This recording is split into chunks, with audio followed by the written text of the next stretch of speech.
오늘 드리려는 얘기는 꼭 진보 경제학만의 문제는 아니에요. 유승민 씨가 2017년 대선에서 TV 토론에서 이 언급을 한 적이 있어요. 예. 중소기업 문제 나오면서 중소기업 9988론. 대한민국의 모든 사업체의 99%는 중소기업이고 네. 종사자의 88%는 중소기업이다. 중소기업 직원이다. 그래서 이제 사업체 개수, 종사자 비율, 네. 여러 가지 착시 효과를 일으킬 수 있는데 대기업은 정말로 10%밖에 안 돼? 근로자 수가 정말 10%밖에 안 돼. 그러면 야 우리의 삶과 좀 약간 동떨어져 있는 존재 아니야? 그러니까 대기업이 안 중요하다는 논거까지도 연결되거든요. 오늘 이제 드리려고 하는 얘기는 중소기업 9988로는 사실이 아니다.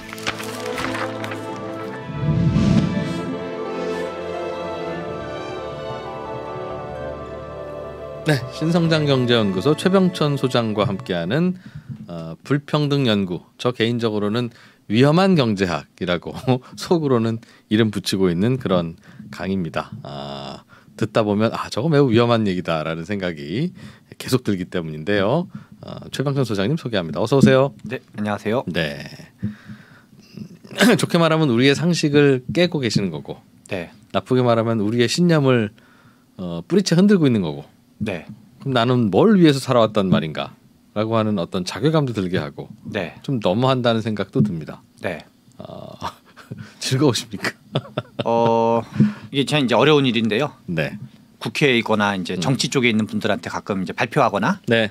그럴 일이 있을 수 있는데, 저 이제 여기서는 하지 않지만 이제 약간 이제 소위 말하는 어떤 정치적 함의 또는 이제 정무적 의미 네. 이런 걸 포함해서 제가 얘기할 때 가장 이제 그 전하는 메시지 중에 하나는 저항 이론의 경제학을 하지 말고 좋은 국정 운영의 경제학을 해야 된다.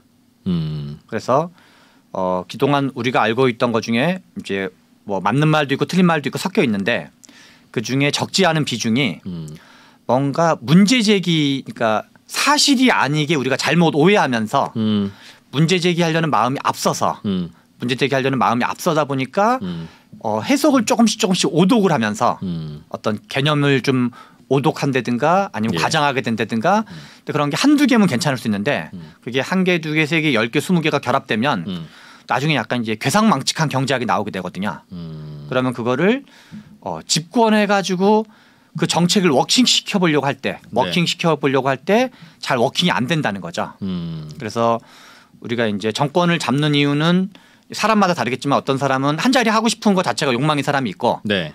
나는 이제 뭐 어떤 뭐 국회의원 권력, 청와대 권력, 장관 권력 이런 거를 한 자리 하는 것 자체가 나의 어떤 욕망의 본질이다. 그 사람이 이제 그 자리를 잡는 순간 미션을 다 실현한 건데 네. 자기 꿈을 다 실현한 거죠. 근데 또 적지 않은 사람들은 내가 좀 세상을 좋게 만들고 싶은 사람들이 있거든요.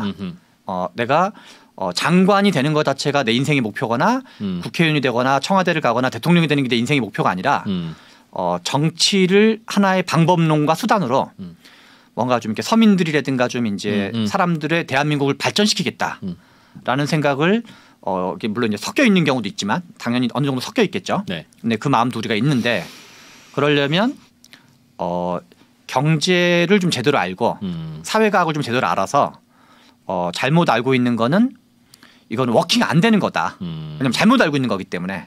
그래서 모르는 것도 문제일 수 있지만 잘못된 내용으로 알고 있는 경우 그게 더 위험할 수 있다. 훨씬 위험하죠. 그래서 알겠습니다. 오늘도 그런 우리가 잘못 알고 있는 것 중에 하나를 도마 위에 올려놓고 또 썰을 써실 거죠? 네, 이제 이거 지난번 3번 얘기했던 고용 없는 성장론 낙수 효과가 없다라는 말은 이제 과장된 표현이다.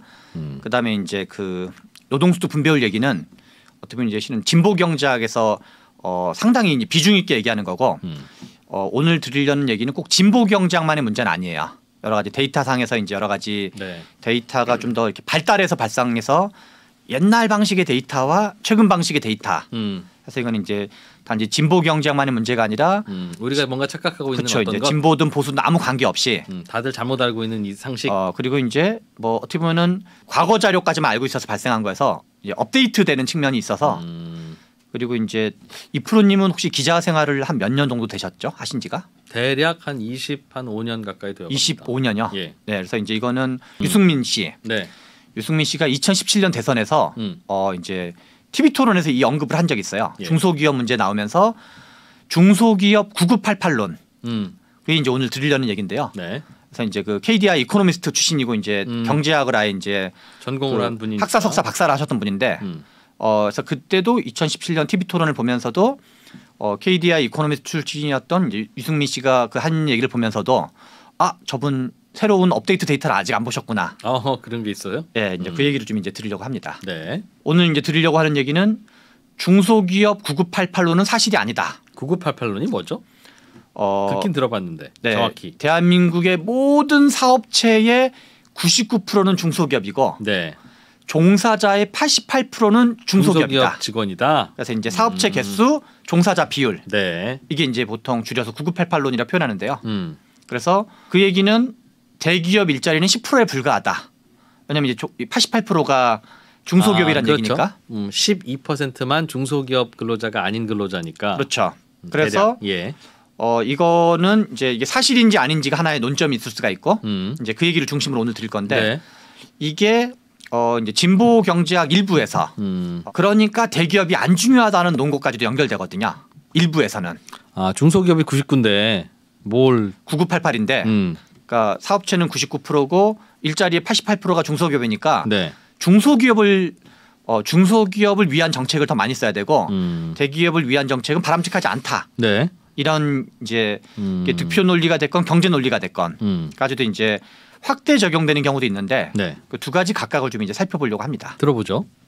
이제 약간 이게 이제 뭐 인용되고 있다는 거 좀 먼저 간단하게 이제 9988 이야기네요. 예, 이제 사설 제목인데 뭐 내용 자체가 중요한 내용은 아니고요. 이렇게 이제 9988이라는 게 사용되고 있다. 중소기업의 어떤 심벌 슬로건이 그렇죠. 되고 9988 중소기업 여전히 국가 경제 근간. 그래서 중소기업이 국가 경제 근간으로 사용될 때 9988론이 사용되고 있다. 네. 그래서 요 이제 테두리한 거를 좀 자세히 쓴 게 이건데요. 예. 한국은 OECD 국가 중 소상공인 비중이 가장 높은 나라다. 중소기업 관련 사항을 기술할 때 자주 인용하는 9988은 중소기업이 대한민국 기업의 99%, 일자리의 88%를 차지하고 있는 현실을 상징하는 숫자다. 그래서 대기업의 역할도 부정할 수 없지만 수직 관계 속에서 숱한 희생과 난관을 하면서 경제의 기틀 세우는 데 일조한 중소기업의 역할이 상대적으로 더 크다고 본다. 그래서 이제 중소기업의 중요성을 보여주는 상징적 수치가 네. 9988론이다. 그래서 이제 기업을 하시거나 아니면 이제 우리 뭐 경제 같은 거를 경제 분야를 취재하는 기자분들이라든가 많은 분들이 이제 들어보는 얘기가 9988론. 네. 뭐 정치권도 마찬가지고요. 요거는 낙수 효과 실패, 힘받는 소득주 성장론 이런 걸로 이제 인용됐던 부분 중에 일부인데요. 여기 네. 기사에 있는 내용의 일부분인데 이 기사는 2017년 10월달 기사인데요.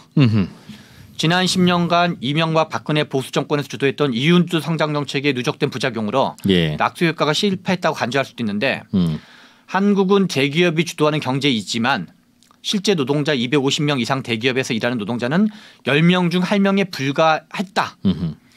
한국에서 유독 대기업 노동자가 적고 네. 기업의 노동자 보상이 적으면서 특히 중소기업 임금이 적은 이유로 수출 주도형 경제 구조 때문으로 보는 시각이 많다. 그러다가 해외 수출을 많이 하려면 생산비를 낮춰야 하는데 주요 수단은 노동자 임금 삭감과 중소기업 하청이었다. 그래서 이제 약간 대기업 중심 경제인 것 같지만 대기업이 그다지 중요하지 않다. 또는 대기업의 여러 가지 문제점은 그러니까 대기업은 뭔가 이렇게 뭐 노동자 고용은 거의 안 하면서 그러니까 경제의 중요한 기여 중에 하나가 이제 고용인데 고용에는 그다지 뭐 하지 않으면서 뭔가 이러저런 베네핏만 많이 간직한다. 대기업의 비판적인 어떤 시각에도 이게 이제 부분적으로 사용되는 경우가 있거든요. 9988론. 한편으로 중소기업의 중요성을 강조하는 말로 9988론이 사용되면서 예. 다 그런 건 아니지만 시시때때로 대기업 별거 아니다. 생각만큼 중요하지 않다. 네. 그리고 자기네들끼리만 실은 그런 거다라는 거 이제 좀 사용되는 경우가 있는데요. 이제 9988의 약간 연원 같은 건데요. 기업 규모별 종사자 현황인데요. 네. 여기에 이제 이거는 이 데이터의 출처는 뭐냐면 요 이제 표의 출처는 통계청이 아주 오래 전부터 했던 조사인데요. 이거를 전국 사업체 조사라고 그래요. 네. 기억해서 두셔야 될 게는 사업체 기준이라는 용어예요. 이제 다른 개념으로는 기업체 기준이라는 표현을 쓸 건데요. 네. 여기를 보면 이제 기업 규모별로 종사자 비율이 나오는데요. 2017년 데이터로 이때 이제 2,163명, 3만 명. 일부 뭐 공무원 등등이 좀 빠져 있을 가능성이 있는데요. 4인 이하 사업장은 27%, 9인 이하 사업장은 누적으로 한 41%. 그렇게 쭉 있는데 요 기준으로 한 300인 이하 사업장 요게 대략 한 이제 85% 정도 되는 거죠. 그러니까 이제 9988로는 좀 약간 옛날 버전으로 오랫동안 88%인 적이 있어서 근데 2017년 기준으로 300인 이상 사업장 보통 이제 대기업 기준을 여러 가지로 나누지만 300인 이상 사업장이냐 300인 이하 사업장이냐 이제 300인 미만 사업장이냐 요거가 이제 300인 미만 사업장인데 대략 한 85% 정도 된다는 걸 알 수가 있어요. 그래서 이거 보면 야 9988론 사실 아니야라고 이제 볼 수 있는 데이터인데요. 그래서 여기가 이제 한국 통계청이 매년 발표하는 전국 사업체 조사의 사업체 기준 데이터. 요게 실은 이제 9988론의 약간 이제 어떤 통계적 근거였다 그럴까요? 예. 그래서 그러면 다른 자료가 있다는 게 핵심입니다. 이게 이제 이것도 통계청이 발표하는 자료인데요. 네. 이건 이제 해마다 발표되는 건데 제가 이제 가지고 온 건 2018년 거랑 2017년 거를 활용할 건데요. 일자리 행정 통계라는 결과예요. 예. 이게 이제 연말 정도에 발표되는데 12월 달에 이게 이제 일자리 통계라고 표현 안 하고 일자리 행정 통계라는 표현이 이제 재밌는 표현인데요. 네. 고용 및 일자리 관련 정책 수립과 취업 준비자의 일자리 선택에 필요한 기초자료를 제공할 목적으로 작성하는데 네. 사회보험, 이제 국세청의 과세 자료, 네. 그다음에 이제 공무원연금, 사학연금 등의 직영연금, 예. 행정자료 30종을 활용해서 작성한다. 네. 그런데 사업체에서 기업체에서 임금 비임금 근로활동을 하는 근로자 일자리를 대상으로 하는데 그런 걸 다 합치는데 여기에 이제 좀 더 자세하게 서술한 다른 걸 갖고 왔는데 30종이 뭐냐? 여기서 활용하는 자료가 국민연금, 건강보험, 고용보험, 삼재보험, 근로소득 지급 명세서, 사업자 등록자료, 부가가치세, 법인세, 법인 등기자료, 일용 근로소득 신고자료, 사업장 현황자료, 네. 이제 등이 이제 이런 자료를 다 합쳐서 일자리 행정통계라는 걸 만드는데 이거를 제가 이제 몇 년부터 만들었는지 모르겠는데 이게 2000년대 중반 및 2010년대 초반부터 만들었다는 거예요. 네. 이 일자리 행정통계라는 자료 자체가 예. 앞서 말했던 전국 사업체 조사는 70년대, 80년대, 90년대도 있던 자료인 거고 네. 이 자료는 근데 요거는 한 이제 2010년대 초 2000년대 후반에서 2010년대 초반부터 만들었다는 자료인 거예요. 제가 너무 급하게 질문 드리는 건 아닌가 싶은데 네. 사업체가 일자리고 일자리가 사업체 아닙니까? 그게 이제 다 다른 게 문제예요. 아 그래요? 네. 사업체 현황조사나 네. 일자리 현황조사나 네. 그 말이 그 말일 것 같은데. 네, 이제 예. 그 말이 그 말이어서 이제 문제인 건데요. 예. 실제로 사업체랑 기업체랑 그걸 구분해서 생각하는 것 자체가 약간 이제 그 부적절한 거잖아요. 그렇죠, 그렇죠. 상식이지 않은 거고. 예. 이거는 이제 방금 설명해 주신 그러면 일자리 통계의 내용인데 이제 요거를 보시면요. 예. 결론부터 먼저 말씀드리면 저도 이제 이거를 알게 되면서 되게 이제 놀라웠던 사실인데요. 네. 이제 제가 이제 국회에서 보좌관 활동을 했었는데 만약에 가상으로 국회 안에 국민은행 지점이 있다. 네. 근데 국민은행 지점의 직원이 총 4명이다. 네. 그러면 그 국민은행 그 4명인 국민은행 지점은 5인 이하 사업체일까요? 1000인 이상 사업체일까요?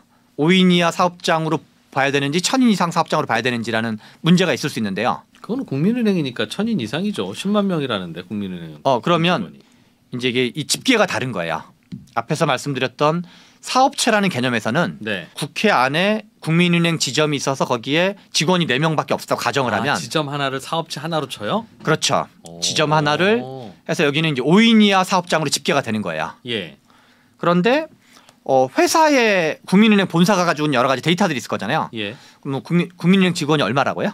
뭐 한 10만 명 된대요. 아무튼 이제 10만 예. 명이라고 치면은 예. 그러면 국민은행은 요 분류표에 의하면 1000인 이상 사업장으로 집계가 되는 거죠. 네. 그래서 국민은행 국회 안에 있는 4명인 국민은행 지점이 있다고 가정할 경우 사업체 기준으로는 5인 이하 사업체, 기업체 기준으로는 1000인 이상 사업체 또는 이제 1000인 이상 기업체 네. 그렇게 이제 각각 다르게 분류가 돼서 그러니까 집계 방식이 달라지는 거죠. 스타벅스도 마찬가지인 거고. 네.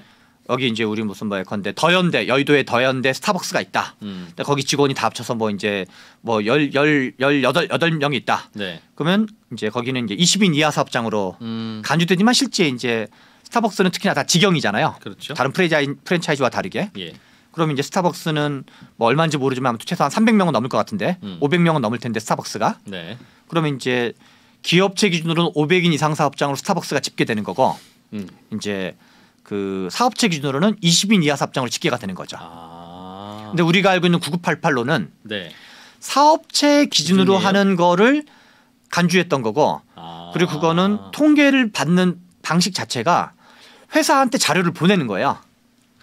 야, 그럼 은행 지점 가봐야 뭐 큰 지점 아니면 한 10대 명이면 꽉 차는데 네. 직원들 그렇잖아요. 창구 직원 몇 명과 뭐 대출 담당 직원과 지점장님 해봐야 뭐 한 10명 안 바뀐 것 같은데 네. 모든 은행들은 다 그러면 은행 직원들은 다 소기업 소규모 기업체 직원으로 분류되고 있었겠습니다. 수십 년 동안 와. 그러니까 뭐 저기 이제 사업체 조사가 언제부터 있었는지 모르겠지만 60년대, 70년대, 80년대, 90년대, 2000년대까지도 말씀하신 대로 은행 직원은 전부 다 네. 은행 직원은 전부 다 사업체 기준으로 분류가 됐던 거죠. 아. 그러니까 계속 이 뭔가 이렇게 잘 안 늘어나는 거죠. 그리고 점점점 뭔가 중소기업이 더 커지는 것처럼 보이고. 네. 그리고 그거는 통계청 입장에서 자료를 수집하는 데 한계가 있을 텐데 네. 사업체 기준은 대규모 설문조사. 그러니까 한 이제 뭐 수만 개, 수십만 개를 대상으로 설문조사를 뿌리는 건데 그래서 너네 예컨대 뭐 본사지사 이런 걸 다 복잡하게 안 하고 너네 몇 명이야. 너네 직원 몇 명이야. 그러면 이제 국회 안에 있는 뭐 국민은행 지점도 여기 지금 우리 요 사업체 여기 국회 안에 있는 우리 그 지점은 예컨대 뭐 6명이에요. 7명이에요. 8명이에요. 이렇게 써서 보내면 아 여기는 이제 5인 이하 사업장, 10인 이하 사업장으로 집계가 된 거죠. 예. 그러니까 이제 9988로는 근데 이 일자리 행정 통계라는 건 나중에 발표된 자료여서 한 2000년 10년대 한 초반 정도부터 그 발표된 자료여가지고 아 다른 자료가 있구나. 그래서 한번 이걸 보시면 기업체 기준 데이터를 보시면 이거 이제 2018년 아까 전에 그건데요. 10,000명 단위로 뽑은 건데 여기서 보시면 아까 전에 300명 미만이 앞에서는 300명 미만인 게 총 85%였거든요. 사업체 기준으로는. 근데 이제 기업체 기준으로는 300명 미만인 분을 다 합쳐서 65%예요. 거의 한 20%의 갭이 생긴 거죠. 그래서 요 기준으로 보면 이제 이 기업체 기준으로 보면은 우리나라에서 300인 이상 사업장에서 일하고 있는 분의 총 비율은 네. 이제 뭐 이러저런 약간의 전체 실제와의 오차는 약간 있을 수 있겠지만 일단 이 기업체 기준이 2,300만 명이 총 분모인데 약 32%가 대한민국의 총 노동자의 약 32%는 300인 이상 사업장에서 일하고 있다라고 네.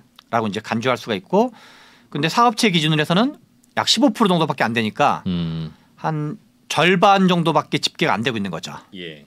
그리고 20인 이하 사업장은 사업체 기준에서는 52%로 집계되고 여기서는 이제 한 48%로 집계되고 그래서 이제 그거를 이제 기업 규모별로 이제 몇 가지 정돈한 게 이건데요.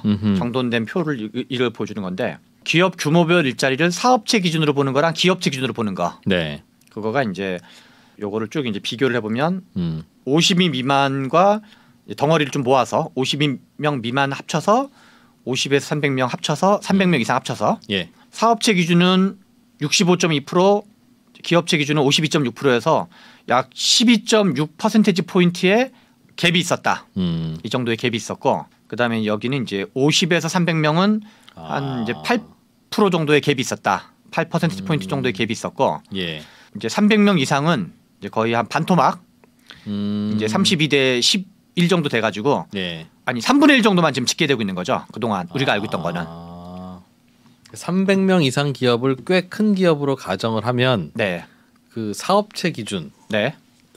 옛날부터 조사한 바에 따르면 그런 대기업들은 전체의 11%만 근무하고 있어요. 네. 되고 있었지만 실제로 그걸 기업체 기준으로 보면 우리나라 전체 근로자의 30% 넘게는 네. 300명 이상의 직원이 있는 나름 규모 있는 기업에 다닌다. 그렇죠. 오. 그래서 뭐 은행, 보험, 증권 아무튼 이제 그 뭐 특히 이제 지점 형태인 데가 뭐 스타벅스라든가 은행 같은 게 대표적인 직업일 그렇죠. 텐데요. 예. 뭐 다른 것도 뭐 이것저것 있을 수 있겠지만 그래서 우리나라는 대기업이 고용하고 있는 비율이 30%가 넘는다. 그리고 쪽수로 치면 예. 740만 명 정도 되는 거죠. 여기 종사하시는 분이 이제 부분적으로 이제 비정규직이거나 뭐 이제 그런 게 부분적으로 포함될 수 있겠지만 네. 다만 이제 직고용된 비정규직이 되는 거죠. 여기서는 그 소속사인 거니까. 예. 뭐 이제 안에 있는 그 협력업체랑은 해당 안 되는 거고 이제 외주도 해당하지 않는 거죠. 예. 그 소속이 다른 거니까. 우리나라 혹시 공무원이 몇만 명 정도 되는지 아세요? 공무원이요? 네. 공기업 그러니까 중앙 공무원, 지방 공무원, 이제 공기업 계통. 공기업 포함해서 네. 100만 명? 200만 명이에요. 여기 보시면 여기 보시면 사업체 기준으로 300명 이상인데 249만 명으로 돼 있거든요. 네. 약간 좀 이제 말이 약간 안 되는 측면이 있는 거죠. 공무원만이 한 2만 명 가까이 되거든요. 200만 명. 200만 명. 우리나라 전체 공무원 숫자가 200만 명 가까이 되는데 제가 알기로는. 근데 과거에 300명 이상 대기업에 11% 250만 명만 있다는 게 이상했던 거다. 그런 거죠. 그래서 실제로는 이제 우리나라에서 우리가 이제 좋은 일자리, 네. 괜찮은 일자리, 그건 뭐 집계 방법은 여러 가지가 있을 수 있는데 대략 300만 명 이상에 있는 좋은 일자리가 약 742만 개고. 네. 실은 제가 이제 책에서 인용했던 자료 중에 하나인데요. 이거는 이제 한신대 경제학의 이제 전병유 교수님이 일자리 변동폭을 조사한 거였었거든요. 네. 이거는 이제 증감만 보여준 거예요. 증감. 그러니까 변화 추세만 보여준 건데요. 여기서도 약간 좀 비슷하게 나와요. 이제 똑같진 않은데 우리나라의 일자리 변화가 상위 10%의 일자리, 그러니까 상위 이제 30% 일자리죠. 여기가 우리나라 일자리를 총 이제 10등분으로 나눴을 경우 그 중에 10등분, 9등분, 8등분 이렇게 해가지고 여기가 이제 소득이 적은 쪽, 이쪽이 소득이 많은 쪽인데 대략 이분들이 세 덩어리가 일자리 증가폭의 한 거의 60% 가까이 설명하고, 예. 그리고 중간은 일자리가 중간 소득 일자리는 거의 뭐 미미하게 늘어났고 한 10여 년에 걸쳐서 8%밖에 안 늘어났고 상대적으로 저임금에 속하는 노동자분들이 늘어난 게 한 33%. 여기가 3분의 1. 아하. 여기가 3분의 1. 여기가 거의 60%. 여기가 이제 한 8%. 네. 요 두 개에서 우리나라는 여러 가지 착시 효과를 일으킬 수 있는데. 예. 그러니까 대기업은 정말로 10%밖에 안 돼? 근로자 수가. 근로자 수가 정말 10%밖에 안 돼. 그러면 야 우리의 삶과 좀 약간 동떨어져 있는 존재 아니야? 그게 이제 뭐 10%든 30%든 이게 무슨 차이인지는 잘 해석하기에 따라 다를 수 있지만 네. 실제로 우리나라의 일자리 중에 약 30% 정도는 여기서 30%는 대기업과 대기업의 협력업체. 네. 그 이제 우리 보통 중견기업이라는 개념 있잖아요. 협력업체지만 꽤 잘 나가는. 그렇죠. 중견기업 정도만 돼도 1000인 이상 잡작들이 많거든요. 네. 특히 제조업 쪽은. 그래서 1차 협력업체 또는 2차 협력업체 정도 되면은 거기 뭐 수출 능력도 있고 뭐 나름 이제 그 매출액이 뭐 조 단위를 넘는 그런 사업장들이 되게 많아가지고 나름 탄탄한 직장. 나름 탄탄한 직장인 거죠. 그래서 실은 대기업의 수출을 대박을 치면 쿠션을 쳐가지고 그분들까지는 대박을 같이 치는 경우가 많이 있는 거죠. 한 1차 또는 2차 협력업체까지는. 그래서 여기 상위 30% 일자리를 우리가 추정해 보면 예. 큰 틀로는 하나는 대기업, 또 하나는 이제 전문직 계통, 예. 변호사 등등, 또 하나는 이제 공기업 계통, 그 다음에가 이제 협력업체 계통. 네. 1차, 2차 협력업체. 거기에 해당하는 분들이 이제 대략 한 증가한 것만 이때 한 200만 개 증가를 한 거죠. 10년 사이에.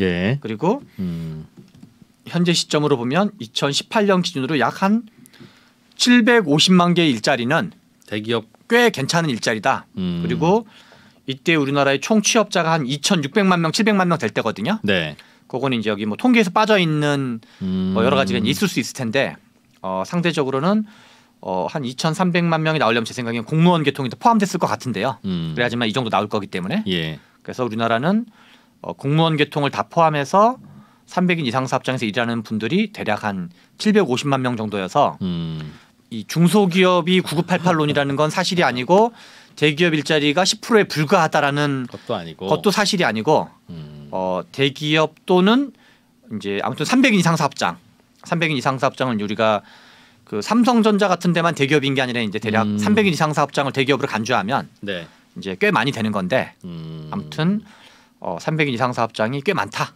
우리나라 근로자 10명 중 3명은 300인 이상 사업장에 다닌다는 얘기네요. 그렇기도 하고 이제 실은 요걸로 보면 소득이 꽤 괜찮다. 그리고 늘어나는 추세가 거의 비슷한 거죠. 이분들은 지금. 10명 중 3명이면 많은 건데 3명 중 1명이니까. 그런 거죠.